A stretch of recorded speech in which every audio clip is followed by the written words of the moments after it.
ప్రకాశం జిల్లా ఒంగోలు అసెంబ్లీ నియోజకవర్గంలో వినియోగించిన ఈవీఎంలను అధికారులు మాక్ పోలింగ్ నిర్వహిస్తున్నారు. ఒంగోలు అసెంబ్లీ నియోజకవర్గంలో వినియోగించిన ఈవీఎంలపై అనుమానాలు ఉన్నాయని వైసీపీ అభ్యర్థి మాజీ మంత్రి బాలినేని శ్రీనివాసరెడ్డి ఈసీకి ఫిర్యాదు చేశారు. 12 పోలింగ్ కేంద్రాల్లో వినియోగించిన ఈవీఎంలను వెరిఫై చేసేందుకు 5,60,000 నగదు ఈసీకి చెల్లించారు.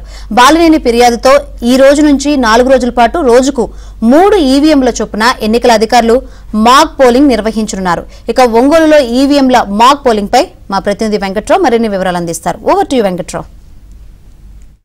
ప్రకాశం జిల్లా ఒంగోలు అసెంబ్లీ నియోజకవర్గంలో వినియోగించిన ఈవీఎంలను మాక్ పోలింగ్ నిర్వహించేందుకు అధికారులు ఏర్పాట్లు చేశారు. ఒంగోలు భాగ్యనగర్లో ఉన్న ఈవీఎంల గోడౌన్లో ప్రస్తుతం మనం విజువల్స్లో చూడవచ్చు. ఏదైతే ఈవీఎంలన్నీ భద్రపరిచిన ప్రాంతంలో పోలీసు బందోబస్తు నిర్వహిస్తున్న పరిస్థితి. మే 13న జరిగిన ఒంగోలు అసెంబ్లీ నియోజకవర్గంలో జరిగిన ఎన్నికలపై తనకు అనుమానాలు ఉన్నాయంటూ వైసీపీ నుంచి పోటీ చేసిన మాజీ మంత్రి బాలినేని శ్రీనివాసరెడ్డి ఈసీకి ఫిర్యాదు చేశారు. దీనికి సంబంధించి ఒంగోలు అసెంబ్లీ నియోజకవర్గంలో వినియోగించిన ఈవీఎంల్లో ట్యాంపరింగ్ చేశారంటూ కూడా ఆయన ఫిర్యాదులో పేర్కొన్నారు.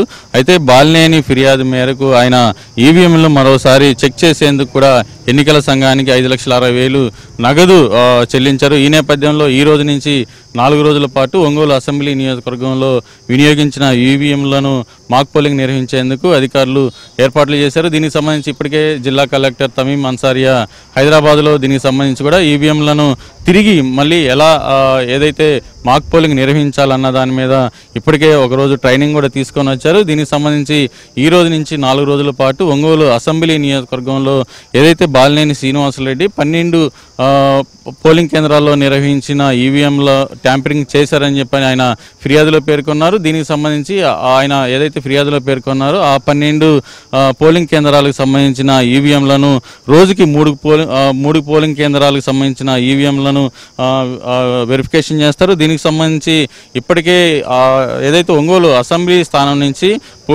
పోటీ చేసిన 26 మంది అభ్యర్థులకు కూడా ఇటు అధికారులు నోటీసులు జారీ చేశారు. దీనికి సంబంధించి అభ్యర్థులు కానీ వాళ్ళకి సంబంధించిన చీఫ్ ఏజెంట్లు కానీ వచ్చి ఏదైతే ఈవీఎంలు మాక్ పోలింగ్లో పాల్గొనవచ్చు అని కూడా ఇటు అధికారులు ఇప్పటికే ఆదేశాలు జారీ చేశారు. దీనికి సంబంధించి కూడా కొంతమంది అభ్యర్థులకు సంబంధించిన ఏజెంట్లు అయితే ఇప్పటికే చేరుకున్నారు. ఏదైతే ఫిర్యాదు చేసిన బాలినేని శ్రీనివాసరెడ్డి మాత్రం ఇక్కడికి రాలేదు. ఆయన ప్రస్తుతం హైదరాబాద్లో ఉన్నట్టుగా తెలుస్తుంది. ఆయనకు సంబంధించి కూడా ఇటు వైసీపీకి సంబంధించిన ఏజెంట్లే ఈ ఈవీఎంల ఏదైతే మాక్ పోలింగ్లో పాల్గొనేందుకు వస్తున్నట్టుగా అయితే సమాచారం అందుతుంది. దీనికి సంబంధించి కూడా ఇటు ఎన్నికల కమిషనర్ మాత్రం ఏదైతే ఎన్నికలను పారదర్శకంగా నిర్వహించాం, తమకు ఎవరికన్నా అభ్యర్థులకు అనుమానాలు ఉంటే నివృత్తి చేసేందుకు సిద్ధమే అంటూ కూడా ఇప్పటికే ఈసీ ప్రకటించిన పరిస్థితి కనిపిస్తా ఉంది. ఒంగోలు అసెంబ్లీ నియోజకవర్గంలో వైసీపీ నుంచి పోటీ చేసిన మాజీ మంత్రి బాలినేని శ్రీనివాసరెడ్డి ఇటు 34,000 ఓట్ల మెజార్టీతోటి ఓటమి పాలైన పరిస్థితి. ఈ నేపథ్యంలోనే ఏదైతే బాలినేని శ్రీనివాసరెడ్డి తన